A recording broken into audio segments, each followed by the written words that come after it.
It's been quite a while since I've talked about any of the automotive-related matters here and the various goings-on with all the cars that we have around, so I thought I'd take the opportunity with this video to do exactly that. And I figured, why not open the video with something really interesting? Now, at first glance, this is just your average Chevrolet Silverado pickup truck, but it's different from most of the others in that it has not one, but two engines in it at present. No, this isn't some ill-considered handyman corner kind of project. Nope, this is a Ford 4.6-liter modular V8, some assembly required, as you can clearly see. This engine actually came out of a junkyard. They say that it's good. They say that they tested it to run. I asked about the vehicle that it had been in, and they told me that it had been the victim of a rear-end crash and was pretty messed up. I never did actually get to see it. Anyway, at least in theory this engine's good, although it could definitely stand a good cleaning. It does have a 30-day guarantee on it. Now you might be asking yourself at this point, Self, why does uxwbill have a Ford 4.6-liter modular V8 in the back of his truck? Well, there's a good reason for that. Seems my dad bought a truck. A 1998 Ford F-150, four-wheel drive, with, as you might have guessed, a 4.6-liter modular V8 engine. Unfortunately, although he drove it home, this truck's engine has got a problem. Pretty big problem. Show you what's going on here. We've got some of the pieces taken off. I don't think that any of these really show it, and it may have been long enough that you really can't see it. But something has gone substantially wrong enough with this truck's engine that when they changed the oil in the parking lot prior to bringing it home, everything was fine. They drove it home and it just started drinking water. I believe they put 4 gallons worth of water in it before all was said and done. And you can guess where all that water was ending up.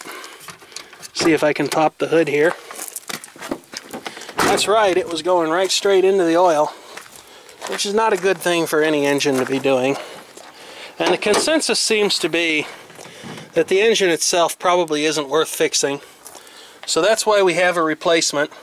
We won't be installing this ourselves because nobody around here has really got the time or the desire to tear into a vehicle that much. Besides, we have a number of other vehicular productions and repairs going on, although productions might be the operative word for us to really take the time to do this. So, although this engine does run well, or at least it did prior to being taken apart, it's got some sort of a serious problem, and I don't know if it's the intake manifold that's gone. I don't know if the head gaskets are out of it.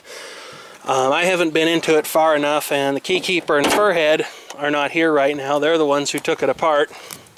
So there's that. And then there's Furhead's heap. We haven't talked about that in a while. So let's see what's going on with it. As you can see, it's still taken apart as ever. He's been working on it pretty regularly, I guess you could say. The heap does have a new transmission in it. Unfortunately, kind of an obstacle course in here. Get some lights turned on. When he surrendered his old transmission as a core to the rebuilder from which he bought the remanufactured transmission, he forgot to take off some of the pieces that he needs, and he's been having difficulty finding things such as the kick-down cable assembly. I believe he told me that's what's missing, and various things like that. He has, however, installed a new radiator because he felt that the old one might have been contaminated with mud and dirt from the Badlands Off-Road Park. And he's also installed an aftermarket transmission cooler. And then let's see what else there is on the vehicle-related front. There's the Keykeeper's Green Lemon. I'll probably get a rise out of him if he happens to watch this video. It's starting to look like an engine again. He's got some of the intake hardware on there. I don't know for sure if he's gotten the fuel injection system fully installed, but I would certainly hope so, given that he's put, you know, the thermostat body on there and stuff like that. He plans to get a new radiator for this truck. As you can see, he's put several of the engine-driven accessories back on. We have the alternator and the air conditioning. I don't know if he ever slackened the power steering pump. He's still got to put the turbocharger. It's sitting right here back in place. And the fuel, there's the fuel filter assembly right there. So this thing's got a lot of work to be done on it still, but I do think it's actually going to live again, both it and the Jeep. Unfortunately, Furhead had a nasty spot of luck with the Jeep. I think many of you have probably figured out what's happened here based on what you can see. He put new lifters on the rear glass in his Jeep, and they weren't quite the right rear lifters. They came off of a tonneau cover or something, and I think maybe they ended up exerting too much force on the glass or something, because when he shut the rear window, he just pushed it in, and he said it didn't develop any excessive force, but with Furhead you never really know, because he's not exactly weak, you know. And when he went to shut it the rest of the way, it just exploded in a glistening mess of black diamonds of sadness all over the garage floor. He's picked a lot of them up there, as you can see, but there's still some of them over there by that vacuum cleaner and stuff like that. So now he's got to fix that, and that's not going to be cheap. Oh well, it's the kind of things that happen. I'd like to get the wagon out and drive it some, but unfortunately nobody in this house, nobody around here that drives a vehicle knows how to park straight. They don't know how to park in a straight line. My brothers don't, my mother don't, my mother doesn't, my father doesn't. Nobody does. And so that leaves me. And for those of you wondering about the Dodge Ram truck in the background, that's my grandfather's. It's just over here because he doesn't really drive it anymore. As I was walking out here, some of you might have noticed this interesting thing. This isn't particularly automotive related, other than to say it's made of car parts, but it's an art project that Furhead's working on. He's got a couple of others, including this small thing right here. I don't know if you can guess what that is. Some people, my mother thought it was a puppy, but no, it's some kind of a snake, according to Furhead. Ranger Danger remains a work in progress. We got a problem right now that we're not real sure of with it, and that it won't fire and run. And the hood seems to be shut right now. Well, it's shut, but it's not shut properly. Or somebody shut it on a bunch of tools. Let's see, I don't think I can do this one-handed. Oh. Nope. Nope, well that's a work in progress. It might be out of time, we're not real sure. Nobody's really had the time to look at it as of late. But while I'm out here making a video, and since I mentioned Furhead's art projects, I thought I'd show you what he's been doing here. How many of you can guess what these are?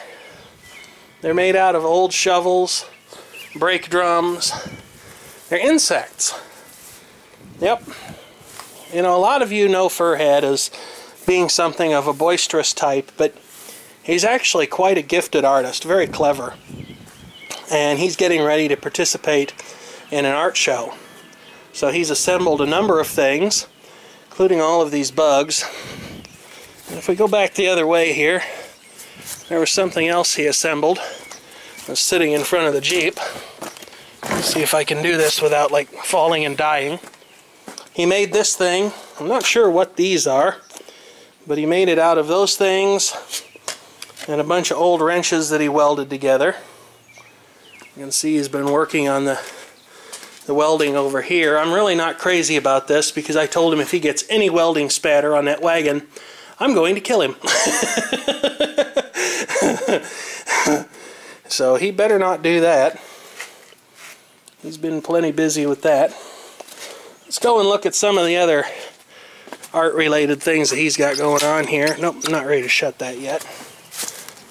One more thing that he's been doing. Probably the coolest of the things that he has created so far. Go ahead and take a look at it. You might be able to see it from here. He brought this in, and it was still pretty hot from when he'd been welding on it. But this thing, he really outdid himself. I thought this was completely awesome. Check this thing out. You know what that is? That's a snake made out of an old chain. Isn't that just completely awesome what he did with that? He brought that in and I was like, wow. That is just absolutely amazing. Well, everybody, that's about everything I can think of to say as concerns the vehicles out here. The silver Buick's still plugging along. The Park Avenue's still going. The Impala's still going. And despite the keykeeper's best efforts to break it by driving in what might be best described as an abrasive manner, his Mercury Grand Marquis is still going along very nicely as well. So thank you for watching, and feel free to leave a comment if you have one.